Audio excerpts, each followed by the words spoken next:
이상주의는 계속되고 있어요. 이상주의는 오늘에도. 우리는 특히 미국의 이상주의를 다뤘는데 도덕적이거나 완벽함을 가지고 이제 국제정치를 보는 그런 습성이 있어요. 예를 들어서 푸틴이 저렇게 행동하는 걸 보고 푸틴이 저 새끼 나쁜 놈이라서 저래라든가.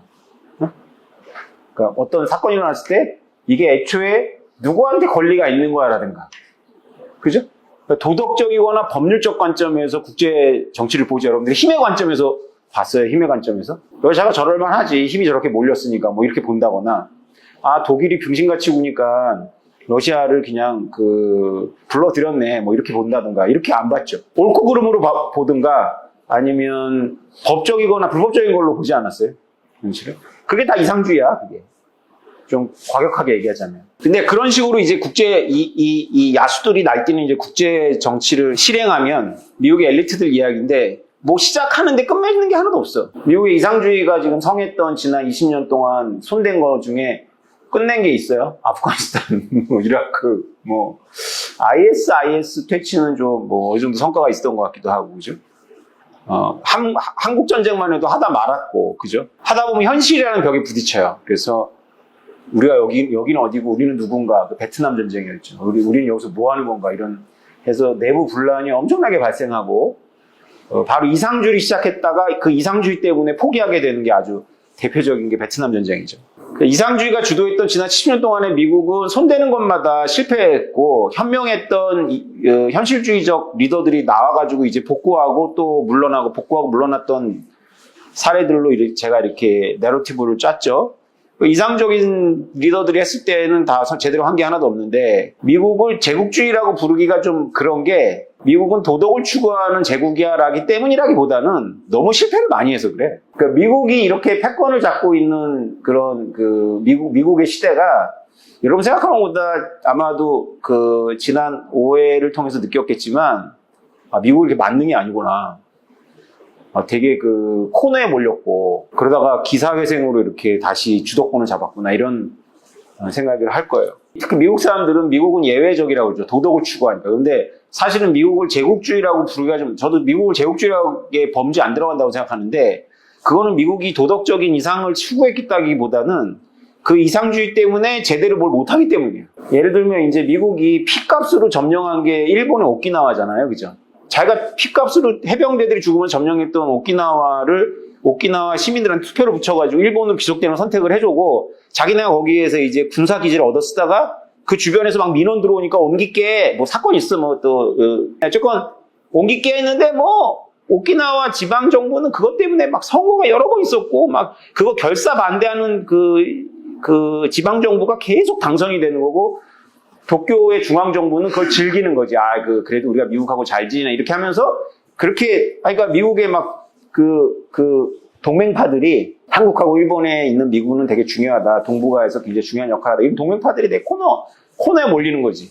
트럼프 대통령이 2016년도에 유세를 하고 다닐 때 선풍적인 인기를 끌었는데 언론에서는 뭐 트럼프 그냥 찻잔 속의 바람이라고 했지만 저는 그렇게 느끼지 않았어요. 근데 그 연설이 굉장히 재밌었는데 그 연설을 돌아보면 우리나라는 한 3번에 1번 정도 얘기하고 독일하고 일본 얘기 꽁하지. 왜냐하면 독일하고 일본에 대해서 미국은 자기네가 전쟁에서 이겼던 패전시킨 나라인데 잘 살거든. 그러니까 이제 대중한테 얘기하기가 좋은 거지.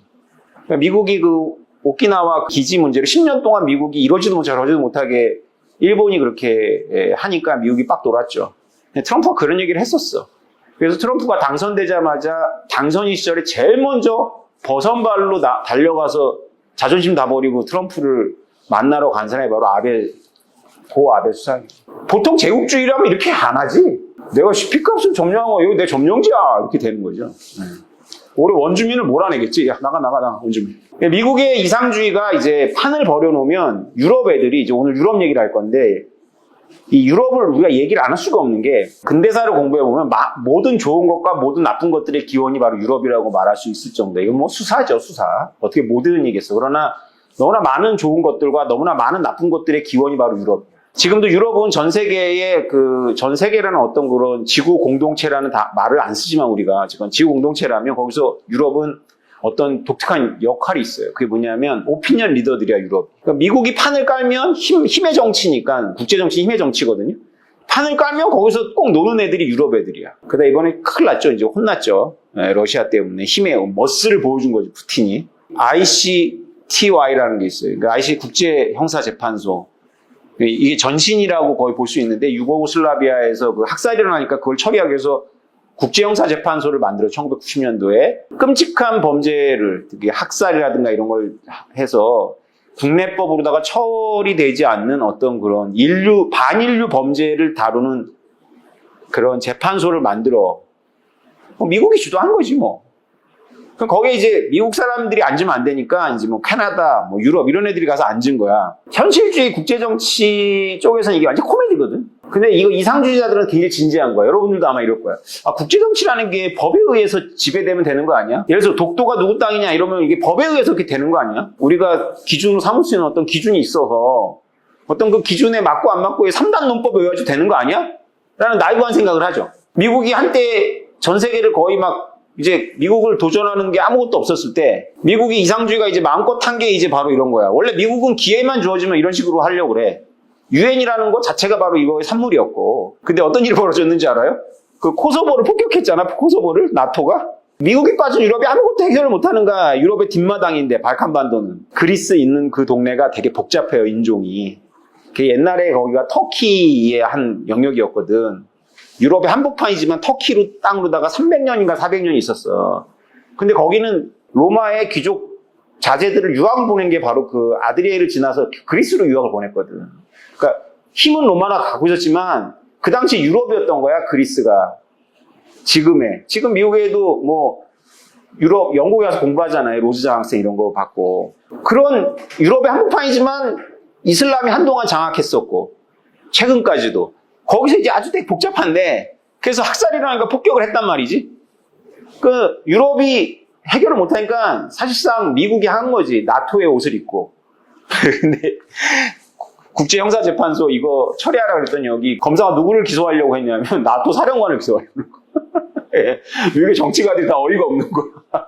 폭격하는 와중에 인권을 침해했다 이거지. 판을 만들어 놨더니, 힘을 그렇게 쓰는 거지. 국제적인 일을 외계인이거나 아니면 신적인 존재한테 맡기지 않고 인간들끼리 어떤 그런 합리성에서 만들어진 국제적인 어떤 사법재판소에서 이런 문제를 다룰 수 있다는 생각 자체가 바로 이렇게 판을 만들어줬더니 나토 사령관을 기소하겠다고 하는 이 아주 극단적인 아주 지고한 선을 추구하는 거잖아. 폭격을 할 때도 그 폭탄에다가 정확한 인텔리전스를 넣어가지고 무고한 사람은 피하고 죄를 진 사람만 죽여야 되는데 죄 짓지 않는 사람도 죽였으니까 너 기소하겠다 이렇게 한 거야.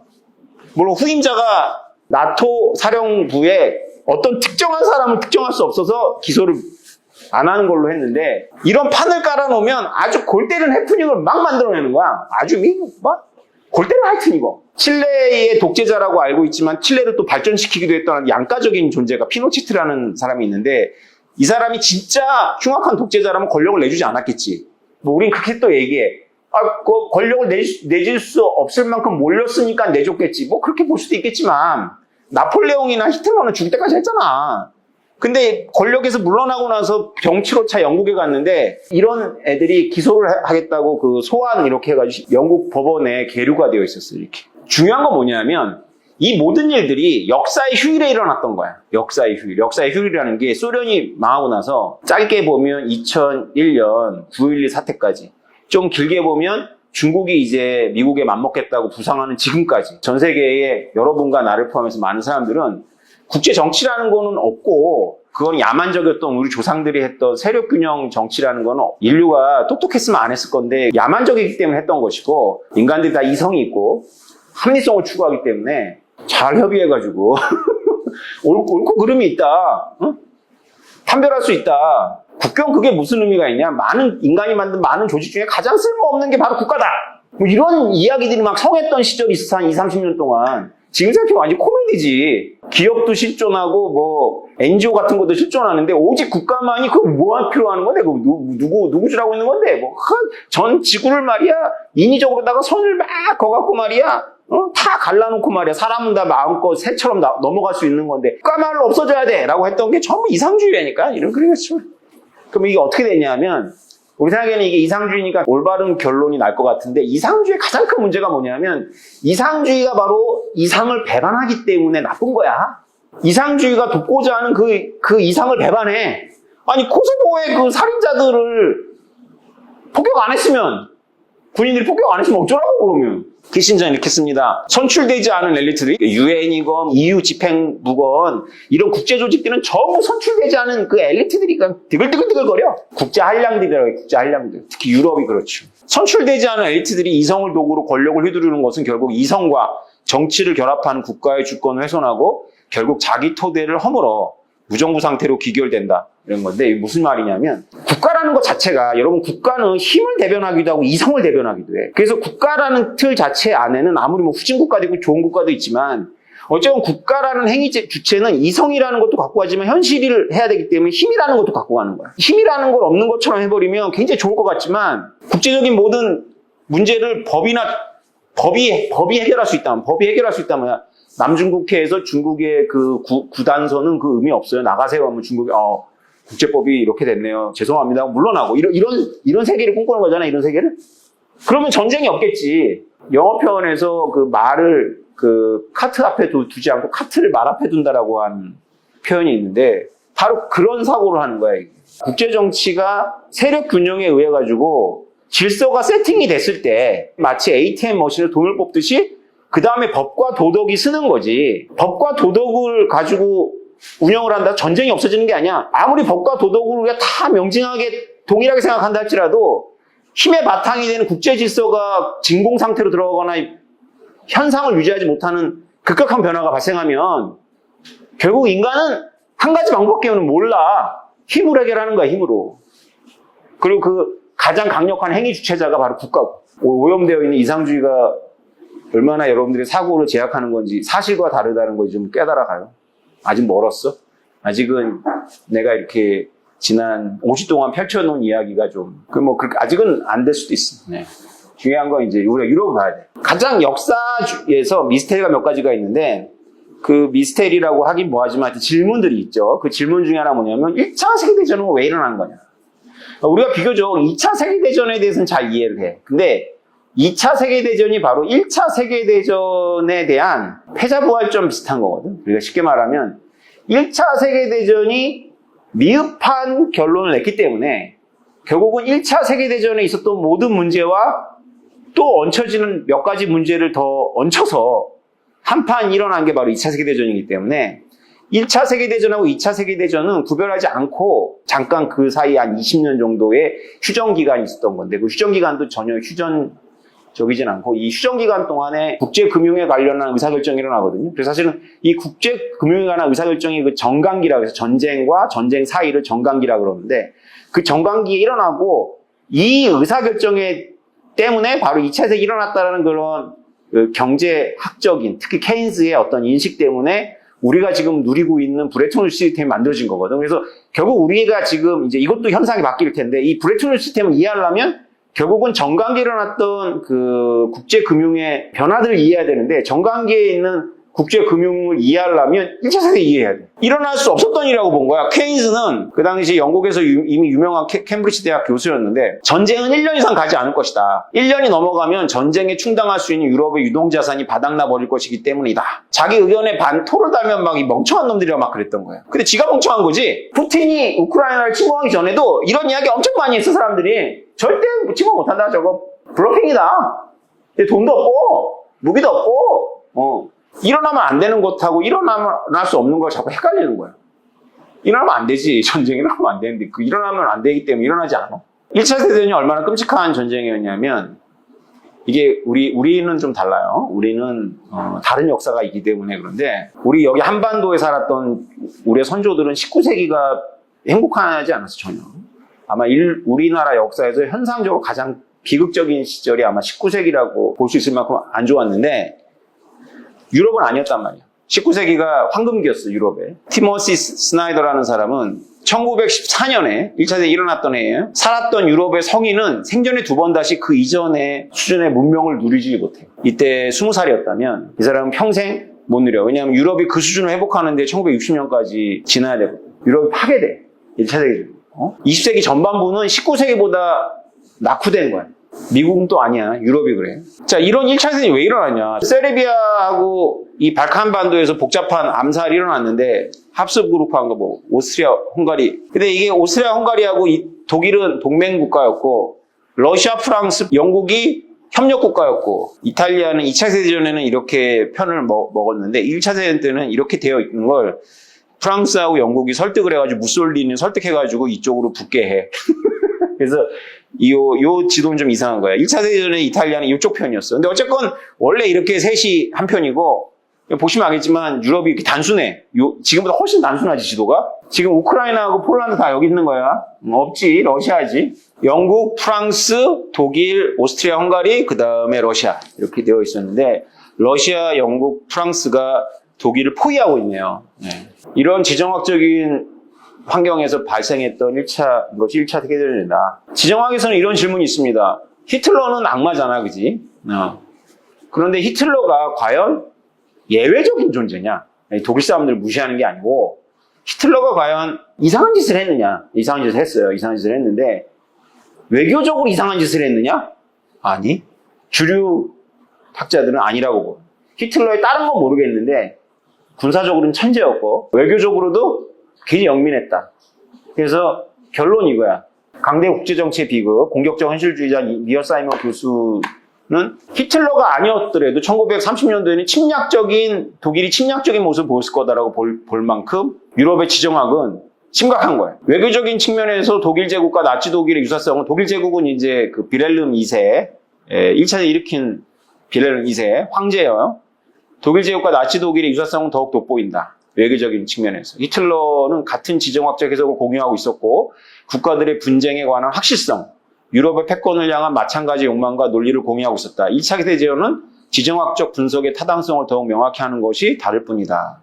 나치가 유럽을 전부 통치하는 거를 미국의 이상주의자들이 미국의 그 당시엔 이상주의하고 고립주의가 드셌어요. 국제적인 어떤 게임을 하자라는 쪽은 아직 찌그러져 있었어. 그 고립주의하고 이상주의자들이 그러면 전쟁에 뛰어들자라고 한 이유는 나치가 유대인들을 학살했기 때문일까? 그렇지 않다라는 거야. 이 국가라는 플레이어는 그렇게 고귀하고 선한 행위를 하지 않아. 고귀하고 선한 행위를 하는데 고귀하고 선한 행위를 하기 위해서 자신들의 젊은이들을 수백만 명을 전쟁터로 보내진 않아. 다만 이럴 수는 있겠지. 우리의 전쟁을 정당화하기 위해서 사실일지라도 히틀러는 악마여야 될 필요가 있겠지. 하물며 사실이 아닐지라도, 그지? 사실이 아닐지라도 악마가 되어야 되는데 하물며 사실이야. 내가 지난 시간에 얘기했잖아요. 한번 우리 복습해볼까? 중국의 부상이 우리한테 부담이 되는 이유는 중국이 강해지기 때문이야. 중국이 내가 이렇게 있잖아. 천사들이 만든 나라를 할지라도 우리는 그게 우리한테 스트레스가 되는데 하물며 천사도 아닌데다가 코로나 버티려 종신통령 낼라 그래. 그 다음에 주변 이웃들에 대해서 지금 굉장히 강경도야. 그 다음에 영역 엄청나게 넓히려 그래. 팽창적이야. 뭐 이런 거 등등등 하니까 이제 가는 거야. 미국도 마찬가지야. 히틀러가 유대인들에 대해서 했던 행위는 정말 용서될 수 없는 거죠. 그런데 그게 아니더라도 현실주의적 관점에서 보면 독일이 유럽을 싹쓸이하는 게 미국이 좌시하면 안 된다는 거 본 거지 당시. 자, 독일의 지정학은 지금도 똑같지만 지금 똑같잖아. 똑같은 거 보고 있잖아 지금. 독일 문제라니까. 이 모든 게 다 지정학적 현상 아니야. 그 가스관은 누가 폭파시켰을까? 가스관의 종착지는 독일이야. 가스관 누가 폭파시켰을까? 상상력을 좀 발휘하면 독일일 가능성이 되게 높아. 어쩌면. 독일은 좌우에 만만치 않은 러시아하고 프랑스가 버티고 있는데 양쪽 다 독일이 약하면 독일에 대해서 우호적이지 않은 그런 세력들인데 이 양쪽으로부터 자신을 분리할 그런 방벽이 없어. 방벽이.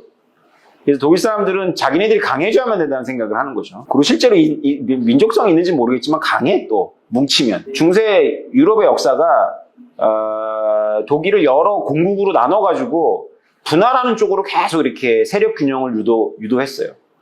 쟤네들 합치면 골치 아프다. 뭐 이런 거지. 독일의 지도자들은 비스마르크부터 시작해가지고 늘 힘을 증강시킬 계획을 세워요. 더구나 더 중요한 거는 독일의 동쪽에는 그게 이제 폴란드, 우크라이나인데 세계 최고의 곡창지대가 있어. 거기를 장악하면 독일 국민들을 배부리 먹일 뿐만 아니라 뭔가 뭔가 그 나름대로 고상한 이상을 추구해 볼 수가 있겠지. 우리나라 지정학이 안 좋다고 그러는데 우리나라 지정학이 내가 보기에는 괜찮아. 저기 중부 유럽에 비해서는. 그죠? 우리는 그래도 삼면이 바다잖아. 바다를 건너서 힘을 투영하는 건 쉬운 일이 아니야. 우리는 이순신 장군을 굉장히 높이 평가하고 나도 높이 평가하는데 일본이 사무라이들이 그렇게 강한데도 불구하고 바다를 건너서 힘을 투입하는 거는 굉장히 어렵다. 이 현해탄이 이게 넓지 않은 바다라 할지라도. 그럼 영국이 늘 유럽의 중앙 정치에서는 벗어나 있었다라는 뜻도 돼요. 얼마 안 돼. 30km거든, 30km? 지금은 밑으로 해저로 이렇게 기차 다니잖아, 그죠? 저기 하나를 못 넘어가지고 유럽의 세력 지정학에서는 영국은 늘 예외예요. 영국은 관망할 여유가 있는 거죠. 그러니까 우리는 영국만큼 지정학이 좋진 않지만 그래도 괜찮지 뭐. 우리가 뭐 나쁘진 않아. 어디에 비해서 독일, 우크라이나 이런 데 있는 것보다는 얼마나 좋아요. 그죠? 몽고 지정학. 몽고에 태어났어 봐. 그지? 몽고 지정학 어떻게 생각해요? 바다가 하나도 없고 다 중국을 건너오거나 러시아를 건너와야만 돼. 큰 소리를 절대 칠 수가 없지. 해결할 수 있는 유일한 방법은 징기스칸이 나타나는 거지. 다 쓸어버리는 거지. 그러면 자기네들이 강해졌을 때는 이제 큰 소리 칠 수 있는데 약하면 막 무슨 짓밟히는 거야? 몽고 생각하면 돼. 독일도 위에 바다가 있지만 뭐 몽고만큼은 아니지만 그래도 비슷한 거지. 양쪽에 러시아하고 뭐 러시아의 팽창은 뭐 유명하니까. 독일은 저기서 민족이 단련을 받은 거라고 볼 수 있겠죠. 자, 유럽은 1차 세계대전 이전까지는 황제와 왕들의 땅이었어. 이거는 영국의 에드워드 7세, 영국의 윈저궁에서 장례식에 참석했다가 찍은 거지. 근데 이들이 전부 핏줄이야. 노르웨이, 불가리, 포르투갈, 독일, 그리스, 벨기에가 전부 친척이야. 중요한 건 독일이 1차 세계대전의 원흉이거든. 이 비렐름 2세. 자기 삼총이 죽어가지고 영국에 간 거야. 그럼 이렇게 생각해봐.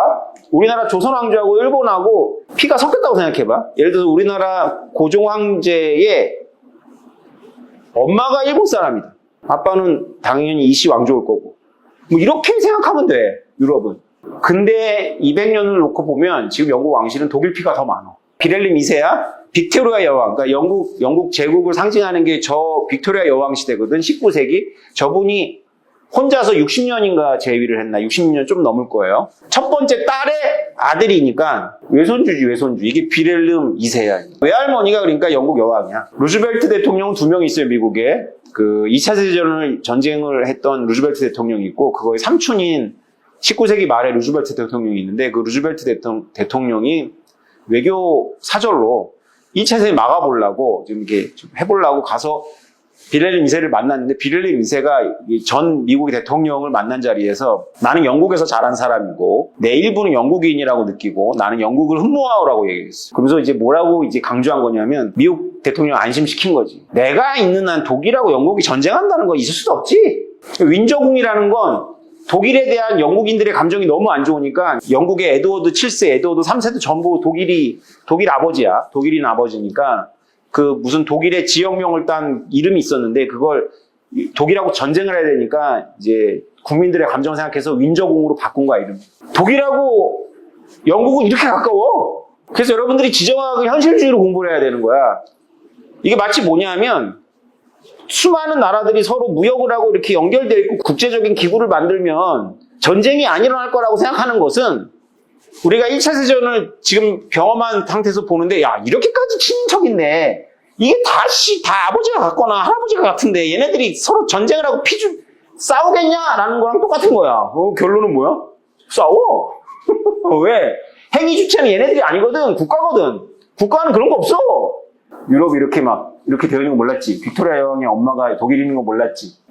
그래서 이해가 되는 거야. 영국 왕실은 끊임없이 그 나치 부역에 대한 음모론이 나와. 실제로 나치가 저렇게까지 그 공공의 적이 되기 전까지 히틀러가 인기 끌었을 때 영국 왕실 지금 엘리자베스 2세 여왕하고 소녀였을 때 이렇게 히틀러식으로 경례하는 그런 영국 왕실 사진이 있어. 그런 것들을 막 다 없앴는데 어디서 나와가지고 막 그럴 때 나올 때마다 막 한번 영국이 확 뒤집어지고 우리 그러니까 뭐 친일파 비슷한 거야. 그 쉽게 말하면 고종 황제가 우리는 여왕을 인정 안 하지만 이제 우리나라 조선 왕조가 이렇게 쭉 내려오다가 여왕이 있었다는 거 여왕의 아빠가 다나카 뭐 이런 거지. 성이 다나카. 근데 이제 국민 감정이 이제 너무 안 좋으니까 다나카. 뭐 이러다가 이제 가운데 중자 써가지고 이제 중으로 바꾸고 뭐 이런 거지. 그래도 역사를 속일 수는 없죠. 자, 영국은 19세기 황금기를 누리는데 18세기 때부터 영국이 비상을 해요. 사회 전체적으로 영국 내부가 굉장히 발전할 수 있는 어떤 토대를 닦는데, 영국하고 미국을 지금 내가 이렇게 겹치면 설명을 하고 있는 건데, 영국하고 미국이 해양 세력이다 보니까 상업에 대해서 굉장히 관심이 있고, 또 하나는 뭐냐면 그냥 상업을 장려하는 게 아니라 에스파냐나 포르투갈하고 또 달랐던 게 뭐냐면 네덜란드로부터 금융을 배워가지고 금융 상업을 강조하는 나라예요, 영국이. 그런 것들을 이제 18세기에 쭉 잠재를 시키다가 18세기 마지막에 캐나다를 놓고 프랑스하고 UEFA 결승전을 해서 이겨. 그래서 프랑스는 영원히 유럽의 2위가 되고 영국이 이제 1위가 되는 거지. 프랑스가 캐나다를 놓고 영국하고 싸워서 진 전쟁을 놓고 우리가 진 거는 총칼로 진 게 아니라 영국 애들이 채권을 발행해가지고 국민들로 하여금 전시 채권을 사게 해가지고 그렇게 해서 동원된 돈으로다가 싸우니까 인플레이션 없이 싸워서 이긴 거죠. 프랑스는 그때마다 돈 찍어내가지고 싸우니까 프랑스는 안으로 골병이 듣는 거지. 그러다가 이제 대혁명으로 가고 그런 거죠. 영국 제국주의는 깊게, 이것만으로도 우리가 깊게 공부를 해야 되는데, 우리가 제국주의 시대에 가장 많은 제국을 갖고 있었던 영국인데, 우리가 이상주의자 생각하는 것만큼 영국의 제국주의가 테러를 했느냐? 뭐 그렇지 않아, 사실은. 왜냐하면 제국주의라는 게 막 흡혈귀인 유럽이 막 뭐 아프리카, 막 동남아, 아시아 막 강한 거 쪽쪽쪽 빨아먹고 이런 이미지를 생각하는데, 그런 면도 있지. 그런 면도 있는데 그런 면만 있는 건 아니지. 거꾸로 얘기하자면 영국 입장에서는 굳이 그렇게까지 할 필요가 없는데 비용이 엄청나게 드는 거기도 해. 이 제국이라는 운영하는데. 동인도 회사, 그러니까 인도에 세운 영국 회사죠. 그걸 담당했던 헤이스팅스가 본국으로 불려와가지고 7년 동안 재판을 하는데, 이 사람이 굉장히 남들 선처를 하거든. 그럼에도 불구하고 이제 이것이 이제 영국 내에서 이제 문제가 되니까 동인도 회사의 지배인은 이제 왕실에서 이제 임명을 하죠. 부왕이라 그래, 부왕. 그러면서 실제로 인도가 식민화가 된다라고 볼 수 있겠죠. 근데 영국의 전성기 때도 인도 전부를 다스렸던 건 아니에요. 인도 워낙 넓죠. 하여튼 제국은 운영하는 돈이 많이 든다. 아담 스미스는 이 영국의 제국주의를 효율이라는 면에서 굉장히 비판적으로 봤죠. 영국은 또 투자를 많이 했어요, 전 세계에. 그래서 영국하고 프랑스하고 독일하고 기타를 비교해 보면 투자가 엄청나죠, 그죠? 영국이 투자를 했다는 건 뭐냐면 영국은 미국과 달리 수출을 했다는 거죠. 무역 적자를 난 게 아니라 무역 흑자를 냈다는 거죠. 무역 흑자를 내니까 이제 남는 이제 돈으로 이제 해외에다 투자를 했던 거죠. 조지 프리드만은 이렇게 얘기합니다. 스페인인들이 저지른 실수는 본국으로 너무나 많은 약탈품을 가져가서 스페인이 정복한 사회가 붕괴돼. 진짜 이 식민주의 가장 나쁜 모델이 이제 스페인이 한 건데 쪽쪽 빨아먹는 거지. 그래서 그 사회가 시민사회가 붕괴돼 버려. 그러니까 정상적인 식민지가 안 되는 거지. 근데 영국은 심적, 투자하지. 그래서 이런 질문이 가능한 거야. 영국이 서쪽으로 가서는 미국을 인도인 줄 알고, 영국이 그렇게 알았던 건 아닌지. 이게 서인도라고 부르죠. 서인도에 가서도 식민을 세우고, 동인도로 가서도 식민을 세우는데, 동인도는 인도가 되고, 서인도는 미국이 됐어. 에? 같은 영국을 갖고 했는데, 왜 하나는 미국이 되고 하나 인도가 되지? 라는 질문이 가능한 거예요. 질문이 있어, 실제로. 하여튼 인도가 되고 미국이 됐는데, 영국이 나은 거죠. 근데 영국은 투자를 해. 그래서 시민사회를 망가뜨리질 않죠. 그게 대표적인 미국이지. 미국은 시민사회가 완전히 너무나 성해가지고 결국은 모국을 이제 몰아내는 데까지 성장을 한 거죠. 스페인령에도 한 근도 없어요. 너무 쪽쪽 빨아먹어갖고. 대영제국의 전성기는 1차 세계대전입니다. 1차 세계대전이 영국의 전성기였던 거지. 전성기에서 바로 전쟁을 안 했다면, 영국이 다른 선택을 했다면 제국을 유지했을 거고, 지금 미국한테 저런, 알죠? 스웨이즈 사태 이런 얘기 해줬잖아. 그런 치욕을 안 당했을 텐데, 영국이 이랬어, 영국이. 이게 1920년대의 판도. 근데 지도 보면서 뭔가 이상하다고 느끼는 게 있으면 이게 천재인데 나는 못 느꼈어. 책 읽다가 알았어. 아이씨, 이상했었구나. 뭐 이상하다 느끼지 않았어. 영국 봐봐. 가까운데 하나도 없잖아. 특히 유럽 하나도 없네. 영국은 유럽부터 멀어졌어. 영국이 이렇게 오랫동안 제국을 운영했던 이유 중에 하나는 유럽에서 패권을 추구하지 않았기 때문일 가능성입니다. 유럽에는 강대국들이 지배했거든. 똑같지 않아요? 미국의 건국의 아버지인 워싱턴이 죽으면서 유언했는지는 모르겠는데 하여튼 고별사였는지 하여튼 절대 유럽의 강대국하고 연결돼가지고 전쟁에 휘말리지 마라 이렇게 당부를 했거든. 영국에게 있어서 유럽이 오늘날 미국에게 있어가지고 유라시아라고 보시면 돼요. 미국은 스케일이 좀 크지 영국보다. 하여튼 영국 유럽은 그대로 놔뒀잖아요. 여기 지브롤터 하나 요거. 지중해를 들어가는 입구 하나 딱 있는 거지. 영국이라는 나라의 어떤 그런 특성을 이해해야 돼. 오프쇼어 밸런스. 영국은 해외인 거야. 유럽에서 보면 해외. 바다 건너잖아, 해외. 해외에 있는 세력이기 때문에 유럽에 대해서 관여를 하는데 세력 균형을 추구하지 점령을 추구하지 않아. 미국이 똑같은 거야, 지금. 미국 중심으로 놓고 보면 이쪽에 아프리카가 있고 이쪽에 우리랑 일본 이렇게 있거든. 세력 균형에 관여하지 가서 점령하지 않아. 라고 해, 웬만하면. 근데 이상주의자 때문에 했다가 이제 한 게 이라크 뭐 이런 거야. 한반도도 그렇고 베트남도 그렇고.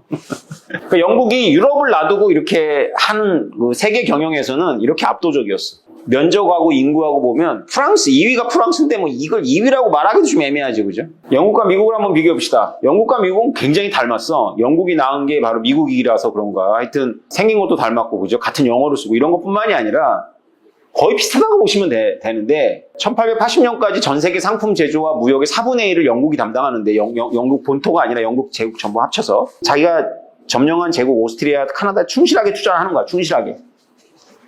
가져오는 것보다 투자한 게 더 많아, 사실. 그 영국은 전 세계의 해양을 지켰지, 함정으로. 이렇게. 이게 영국의 함정이 가 있는 거야. 그 당시는 항공모함이 아닌데 지금 미국의 항공모함들이 있는 거지. 순찰하거나 함정들이 도는데. 되게 비슷하죠, 그죠? 19세기 영국은 세계 무역을 보호합니다. 사실은 이제 다다음부터 이제 금융에 대해서 얘기를 본격적으로 할 건데, 근본이제를 사수한 나라지, 영국은. 미국하고 그게 달라. 금을 이제 사수한 나라. 근본이제를 사수한 나라예요. 미국에게 베트남전이 있었다면 우리 베트남을 공부했습니다. 영국에게는 보호전쟁이 있었어. 보호전쟁은 남아프리카 공화국의 원주민들인데, 남아프리카 공화국의 원주민은 흑인이 아니라 놀랍게도 백인이야. 네덜란드의 후예들인데, 그들이 오랫동안 아파테이트를 했던 지금 남아프리카 공화국의 어떤 상류층인데, 오래전에 갔던 농민들이야. 대항해 시대가 여러분 생각보다 길잖아요, 그죠? 500년째 되기 때문에 여러분들이 조선시대 초기에 있었던 일이 있었다면 그걸 원주민이라고 봐야지. 그전에는 흑인이 있지 않았어요? 뭐 그렇게 생각하면 안 되는 거야. 조선시대 초기에 와가지고 그렇게 했었다면 그게 원주민인 거지.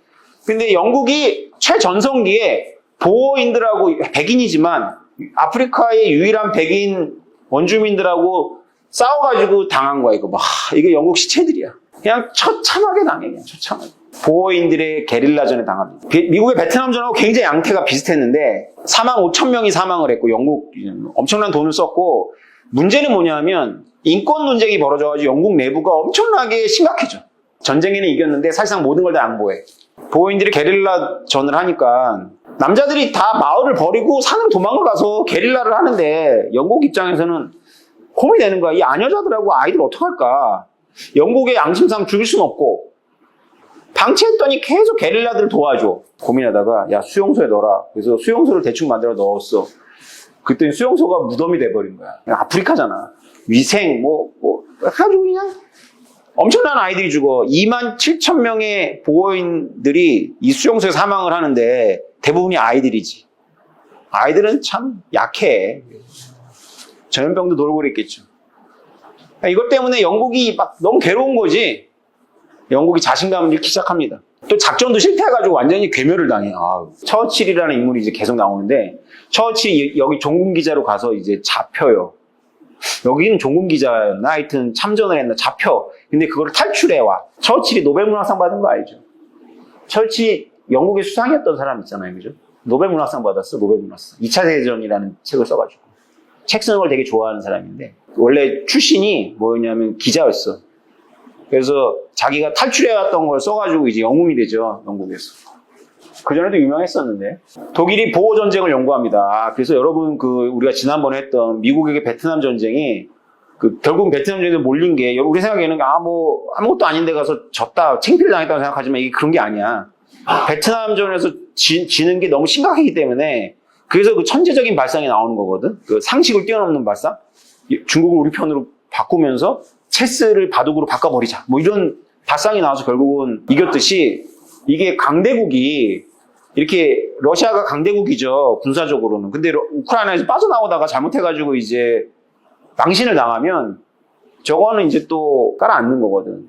왜냐하면 보고 있는 애들이 한둘이 아니잖아. 러시아가 국경에서 이렇게 눌러놓은 애들이 여러 애들이 있거든. 걔네들이 전부 이거 보다가 어씨 뭐 이렇게 올라오는 거거든. 그래서 위신이 허세가 굉장히 중요한 거야. 완전히 스타일 국인 거지 영국이. 보호전쟁이 17개월 전에 수단에 옴두루만 전투를 하는 게 있는데 저 맥심 총으로다가 그냥 막 거의 학살을 했지. 상대는 뭐 근데 17개월 전에 저 맥심 총으로다가 학살을 했는데 맥심 총만 있으면 돼 뭐 이랬는데 보호 전투에서 왜 이렇게 많이 죽었냐면 그 네덜란드 후예들이 농민들이었는데 영국이 너무 무섭게 여겼어. 우리가 농민하고 싸워서 지겠냐. 근데 걔네들이 맥심 총으로 무장해가지고 게릴라 현지랑 이용해가지고 현지의 지리를 얻어왔던 영국의 장군을 유인해가지고 이렇게 쏴서 갈아엎은 거거든. 이 로스차일드가 이게 음모론 주인공이 될 만한 짓을 해. 이 맥심 할아버지가 갖고 있는 그 페이턴트를 이게 어떻게 해가지고 독일 제조업자한테 라이선스를 줘. 그러니까 독일이 맥심 총으로 완전 무장을 해, 1908년까지. 그리고 결국은 1차 세계대전이 참호전쟁도 되면서 엄청나게 죽어가는데 양쪽 전부 기관총으로 막 쏴대니까 고개만 들면 총 맞는 거야. 그러니까 영국이 무시를 딱 당하는 걸 보고 영국도 무적이 아니네. 이런 생각을 딱 한 거지, 독일이. 보기에. 도전자한 독일이 보기에. 그래서 쟤네 러시아하고 싸워도 인도를 못 지키겠는데 쟤네 끝났어. 이렇게 이제 독일이 보는 거죠. 게다가 폴케덴이라고 이제 중국이 부상하기 전인 1980년대 이런 글을 썼어요. 세계 역사상 두 이웃 나라의 생산력, 나아가 국력이 한 세대 만에 영국과 독일 사이에서 일어난 것만큼 뒤바뀐 사례가 있는지라고 물었대요. 엄청나게 빠르게 드라마틱하게 이제 독일이 쫓아온 거죠. 1870년도까지 전 유럽의 생산, 본토만 따졌을 때 전 유럽의 생산 GDP의 70%가 영국 거였거든. 압도적이잖아, 그냥. 50% 압도적인데, 한 나라가. 프랑스, 독일 뭐 다 합친 거 뭐 30이고 영국 혼자 70이었는데 불과 몇십 년 안 지나가지고 두세 대 정도 지났어. 영국, 프랑스, 이탈리아가 생산하고 소비한 전기를 모두 합쳐도 독일 전력에 못 따라가. 1901년에 1914년까지 18개 노벨상을 독일이 받아요. 독일 사람들이. 영국의 2배고 미국의 4배야. 독일의 과학기술이 정말 눈부시게 발전하죠. 독일과 영국의 GDP가 1860년대부터 1913년까지 보면 이렇게 쭉 독일이 따라 올라와서 1세대 직전에 영국을 앞지르죠. 근데 독일이 앞지르지 못한 게 있어. 영국이 계속 전함수는 우위를 지키죠. 1차 세대전이 왜 일어났을까? 독일이 세져서. 그러면 우리 오늘날을 봅시다. 미국하고 중국하고 전쟁을 한다고 왜 하지? 중국이 세져서야. 한국 사람들이 지금 중국에 이렇게 급격하게 부상하는 거를 시장 넓어지는 이렇게만 보면 안 돼. 이게 우리가 살고 있는 세계는 지정학의 세계야. 심각한 거야. 그래서 미국과 중국의 경쟁을 설명할 때 제일 많이 드는 역사적 사례가 바로 1차 세계대전 전에 독일과 영국의 사례. 다른 이유 찾을 필요 없다는 거야, 현실주의에서. 이게 설명하는 거야, 이게. 그러니까 함정이 위에 있을 때 함정이 있을 때 게임을 해야 승산이 있는 거야. 옵쇼어 밸런서라고 합니다. 영국을. 아까 봤죠? 우리 영국의 판도 유럽 빼고 갖고 있죠. 유럽에 대해서는 거리를 둡니다. 이걸 위대한 고립이라고 해요. Splendid Isolation이라고 하는데 유럽에 대해서 영국은 The Balance Wheel이야. 그러니까 균형의 바퀴야. 영국은 법으로까지 만듭니다. 1889년에. 영국은 해양 세력이니까 해군에 엄청나게 집착하는데 이국 표준주의, 투 파워 스탠다드라는 게 뭐냐면 2, 3위 합친 배보다 더 많이 갖자. 무조건 2, 3위가 갖고 있는 함정 수보다 더 많이 갖자. 처칠이 영국 해군을 총 담당하는 장관이 되는데 처칠이 되게 야심찬 개혁을 합니다. 해군이 파괴된다면 영제국은 꿈처럼 사라져버릴 것이다라는 그 신념을 갖고 있어서요. 함정들이 전부 석탄, 증기기관이 석탄이었는데 그걸 석유로 바꾸죠. 처칠이 이런 말도 했나 봐요. 400년 동안 영국의 외교 정책은 대륙에서 가장 강하고 가장 공격적이고 가장 지배적인 세력과 거르는 거죠. 그러니까 이 미국을 이해하려면 이제 영국의 행동을 우리가 이해하면 되는데 유럽에서 프랑스가 세죠. 그럼 영국은 프랑스랑 손을 잡는다? 너무 좋은 아이디어야, 그지? 나폴레옹이 세졌네? 그럼 우리 나폴레옹 손잡자. 이렇게 영국이 가질 않아. 나폴레옹이 세죠? 그럼 나폴레옹 반대랑 손을 잡는 거야. 독일이 세죠? 그럼 독일 반대랑 손을 잡는 거야. 아, 소련이 세죠? 그러면 소련 반대랑 손을 잡는 거야. 영국은 늘 이렇게 선택을 했어. 그럼 우리 알 수 있잖아. 이게 만약에 국제 지정학의 어떤 그런 룰이라면 동아시아에서 일본이 셀 때 미국은 일본 손잡아? 일본 반대하고 손잡았지. 그럼 지금 중국이 이렇게 세죠? 그럼 누구랑 손잡겠어? 중국 반대랑 손을 잡겠지. 그게 옵쇼어 밸런서의 행동 영역이에요. 근데 이거를 엘리트들끼리는 이렇게 이해를 하더라도 이거를 대중한테 얘기할 때는 설득이 안 돼. 대중한테는 이게 늘 합법적, 도덕적 명제로 바뀌어야만 되는 거야. 근데 독일이 또 잘못을 해. 멍청한 짓을 해, 저 비렐름 2세가. 그러니까 캐신저가 쓴 책에 보면 비렐름 2세가 영국 사촌들하고 같이 컸거든요. 근데 승마나 뭐 이런 거에서 늘 열등했던 것 같아, 사촌들한테. 우리가 제일 비교 대상이 형제거나 사촌이잖아, 그지? 그 전부 이렇게 다 왕자님들, 공주님들이라면 그게 우리가 느끼는 것보다 그 대비가 훨씬 더 심하지 않을까? 저 새끼는 왕자인데 저렇게 잘생기고 저 새끼는 왕자인데 저렇게 싸움을 잘해. 원래 왕실은 싸움을 잘하는 그런 피가 있어야 되잖아. 말도 잘 타고 그런 교육을 받을 거 아니야. 근데 비렐름 2세가 손인가 하나가 장애였나 봐. 그러니까 잘 못했지. 그래서 좀 놀림을 당했나 봐. 그래서 이게 하나의 인격을 놓고 보자면 비렐름 2세가 이렇게 자기의 그 외가 쪽하고 이렇게 아우스 경쟁했던 이유가 열등감 때문이라고 하는 설명이 있어. 현실주의자들 설명은 아니야. 근데 이 비렐름 2세가 영어로는 윌리엄인데 윌리엄 2세가 아버지 죽고 나서 왕이 딱 되자마자 형제가 딱 되자마자 제일 먼저 한 게 비스마르크 자른 거야. 왜냐면 자기가 해보겠다고. 비스마르크라는 존재가 너무 독일 통일을 갖고 왔던 재상이죠. 명재상. 무려 수상을 30년 가까이 하죠. 이 비스마르크는 등소평 뭐 이렇게 비슷해. 등소평이 자른 수상은 주은내가 아니라 조자양이에요. 조자양. 조자양은 그 등소평이 키운 그 개혁파였는데 후효방이 죽고 나서 천안문 사태를 해결을 못하니까 잘려가지고 가택연금 상태에서 20년인가 살다 죽어요. 불행한 사람이죠. 비스마르크는 그러니까 쉽게 말하면 등소평 같은 사람이지. 독일에. 그러니까 우리가 너무 나대면 러시아하고 프랑스한테 협공당한다. 근데 그 당시에는 독일이 그만큼의 힘이 없으니까 나설 때와 안 나설 때를 잘 구별해야 된다. 뭐 이런 걸 갖고 또 처신도 그렇게 하니까 본인도 오랫동안 그 자리에 있었겠죠. 그죠? 사방에 정 만들고 막 이랬으면 이거보다 수명이 짧았겠지, 본인도. 근데 어쨌건 이 젊은 황제한테는 안 됐던 거죠. 젊은 황제가 이제 자아가 크니까 이제 비스마르크 할아버지 말 듣고 싶지 않으니까 잘라버렸어. 헬리키스는 이렇게 쓰네요. 비스마르크 이론은 절제가 독일인들이 가장 부족한 미덕이 되었다. 폰 빌러라는 외무장관 나중에 수상이 되는데 비렐름 2세가 세운 사람이 비스마르크 대신에 폰 빌러는 이렇게 말합니다. 독일인들이 한 이웃에게는 땅을, 다른 이웃에게는 바다를 내주고 스스로를 위해서는 순수한 원칙이 지배하는 하늘을 예약해 놓았던 시절이 있었습니다. 땅을 내준 건 러시아를 말하는 거고 바다를 내준 건 영국을 말하는 거겠지. 그러나 이제 그런 시절은 끝났습니다. 우리는 누구에게도 그늘을 드리고 싶지 않습니다. 허나 우리도 이제 아늑한 양지의 한 자리 잡으려 합니다. 이런 걸 이제 대놓고 얘기하는 거지. 이런 말 안 해도 독일이 세지니까 프랑스, 러시아, 영국 긴장할 수밖에 없는데 이런 말까지 하는 거지. 그래서 누구도 상상하지 못했던 트리플, 이게 뭐 불어올 건데 안탕테? 뭐 이러는데 삼국협력이라고 우리나라는 번역하더라고요. 그냥 고유명사로 좀 대문자로 앙탕테 쓰면 이 당시 1차 세계대전 때 프랑스, 러시아, 영국의 협력을 말합니다. 영국, 프랑스, 러시아는 서로 원수면 원수지.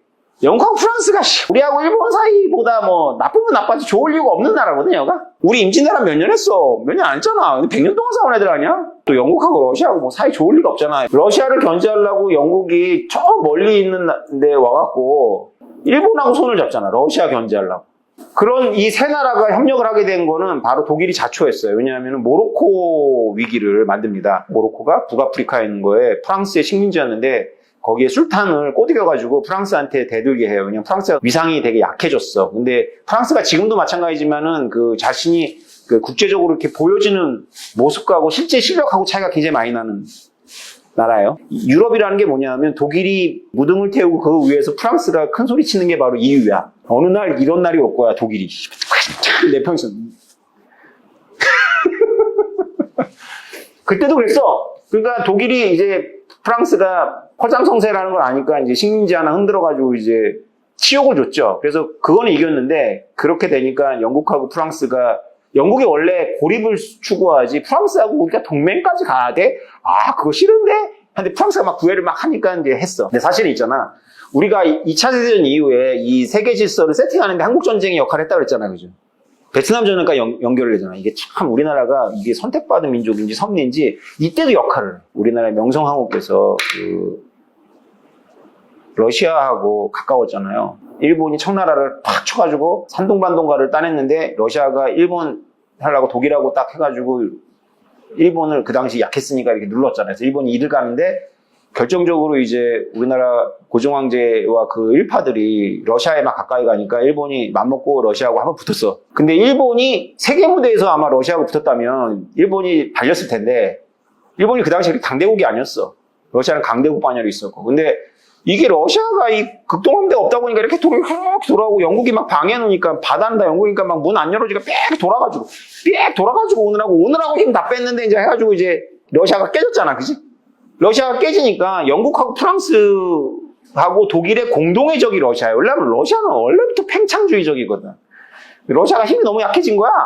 힘이 너무 약해지니까는 불가능한 동맹이 만들어진 거야. 영국과 러시아. 아니, 러시아를 견제하겠다고 일본하고 손을 잡았는데 일본이 러시아를 깨지 못한 거야. 일본이 러시아를 개박살 내니까 영국하고 러시아가 동맹이 맺어져요. 그게 1차 대전에 이제 전에 있었던 일입니다.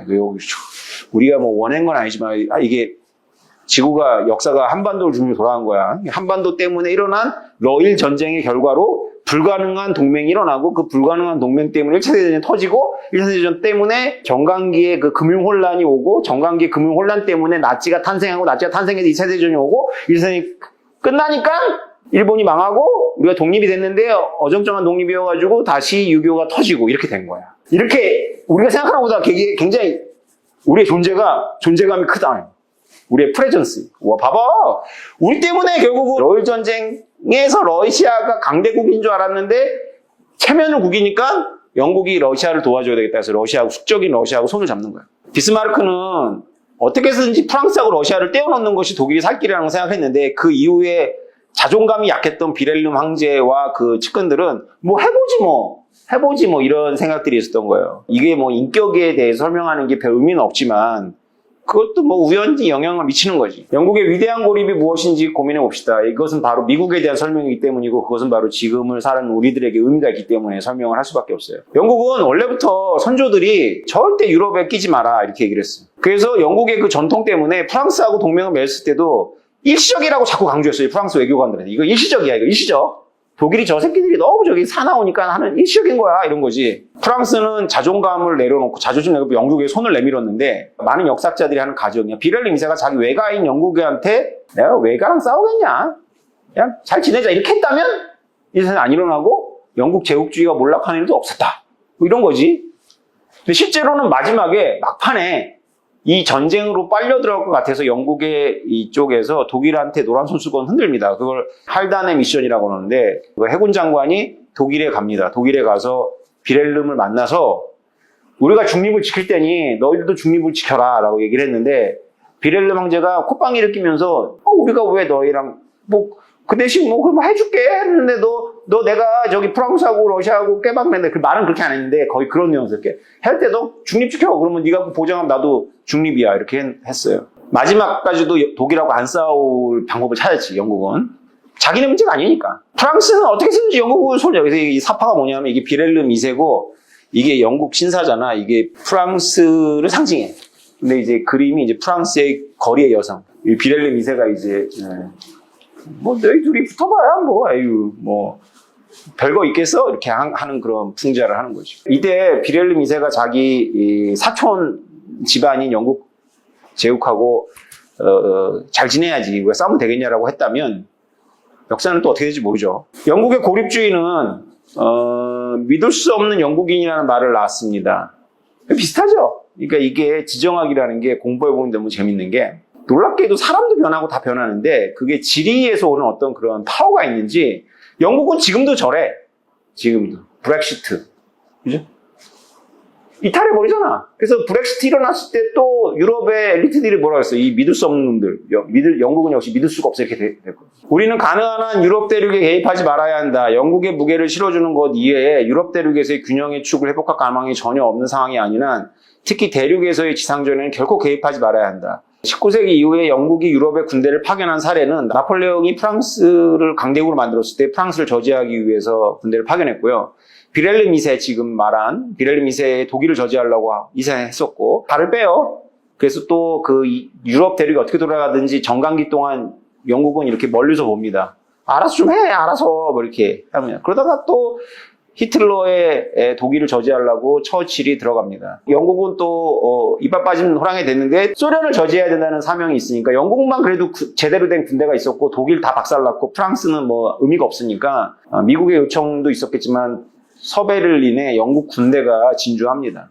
오랫동안. 그 외에는 무려 80년 이상 유럽 대륙에 간섭하지 않는 자기네들 말로 스플렌디드 아이솔레이션, 위대한 경이적인 고립을 지켜냅니다.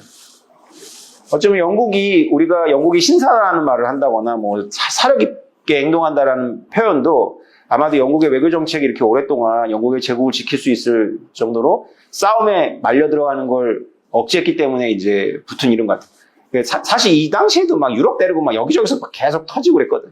이것은 영국의 이야기가 아니라 지금 미국이 선택할 외교 정책에 대한 어떤 그런 역사적인 거울상이기 때문에 우리에게 의미가 있습니다.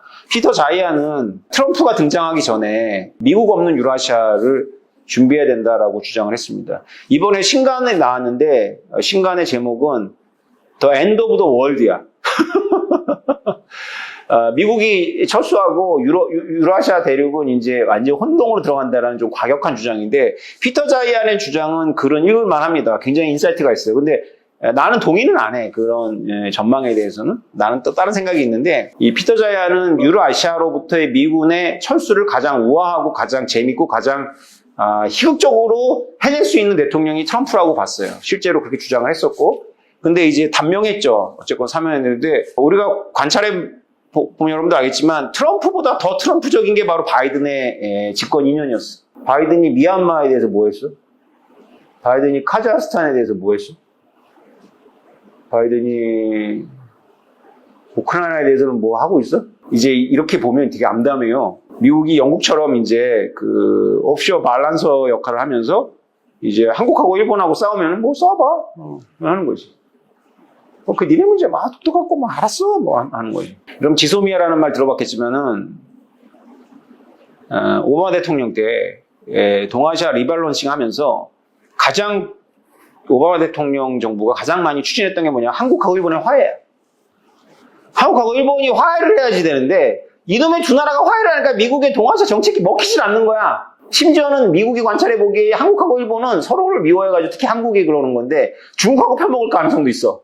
그래서 결국은 우리가 이 비트코인의 지정학이라는 이 강의를 만든 것도 사실 피터 자이안이 던진 이 화두 그리고 심상치 않게 돌아가는 이 시대를 우리가 기존하고는 다르기 때문에 여러분들한테 설명하고 여러분들에게 자극을 주고 여러분들에게 어떤 그런 생각할 거리를 주기 위해서인데 영국이 거리를 유지했지만 결국은 2차 세계대전 때는 그러지 못하고 개입을 했다가 영국 자신이 망합니다. 영국이 또 살 기회가 있었어. 2차 세계대전에 안 들어갔으면 됐어. 또 들어가서 그나마 있었던 제국까지도 헌납을 합니다. 그 선택에 대해서는 잘한 선택인지 못한 선택인지 어떤 기준에 의해서 설명할 수 있는지도 모르겠지만 영국의 관점이 있을 거고 또 인류 보편사라는 관점도 있을 텐데 영국의 제국주의는 워낙에 제국주의의 그런 금자탑 비슷하기 때문에 아깝죠. 그 제국주의가 이렇게 타향길에 접어들어서 모든 게 다 없어졌다라는 건 사실은 우리가 영국의 제국주의의 그 그늘 아래에 있는 것도 상당히 많거든요. 아까 얘기했잖아. 모든 좋은 것과 모든 나쁜 것들의 기원이 바로 유럽이야. 우리가 왜 유럽의 지정학을 공부해야 되냐면 한반도하고 일본하고 중국은 지금 우리가 살고 있는 이 시대를 설명할 수 있는 외교적인 틀이라는 걸 만든 적이 없어. 쉽게 말해서 외교관도 없었고 대사도 없었어. 주권이라는 개념도 거의 없었어. 유럽 애들끼리 서로 치고받고 싸우면서 주권이라는 개념도 만들고 국제법이라는 개념도 만들고 대사관도 보내고 대사관도 놓고 막 이렇게 하는 거지. 우리는 그냥 중국이 중심이고 중국에 그냥 가끔 조공하고 이렇게 보내는 게 외교의 다였고 일본은 아예 오랑캐였고 뭐 이렇게 되는 거였잖아요. 그죠? 오늘날 우리가 살고 있는 시대는 우리의 조상들이 살았던 식으로 그렇게 단순한 외교가 아니잖아. 안 통하잖아. 뭐 이렇게 여러 나라가 이렇게 막 플레이를 하는데 그 플레이의 어떤 그런 방식이나 프로토콜이나 정당성이나 지금 쉽게 말해서 많은 국제적인 무대에서 왜 푸틴을 욕하냐면 국경이라는 개념이 되게 신성시되는 개념인데 그거를 침공했으니까 일단 뭐 이쪽에서 침공했는데 침공한 것도 아니고 침공했으니까 일단 국제법 위반이거든. 이게 굉장히 강력해. 이게 아까 법과 도덕을 내가 되게 무시하는 발언을 했는데 또 그렇지도 않는 게 우리 인간은 되게 상징적인 존재이기 때문에 이상주의가 현실인 거야. 내가 지금 막 모순된 얘기를 막 이상주의를 막 연락 까놓고 이상주의가 현실이라고 얘기를 하는 거야. 이게 진짜 현실주의거든. 진짜 현실주의는 편협하지 않아. 진짜 현실주의는 이상주의마저도 현실이라는 걸 인정하는 거야. 이 드넓은 이 현실주의의 이 사고의 세계로 오신 거를 환영합니다. 여러분. 오늘 강의 여기까지. 다음 주에 봐요. 네.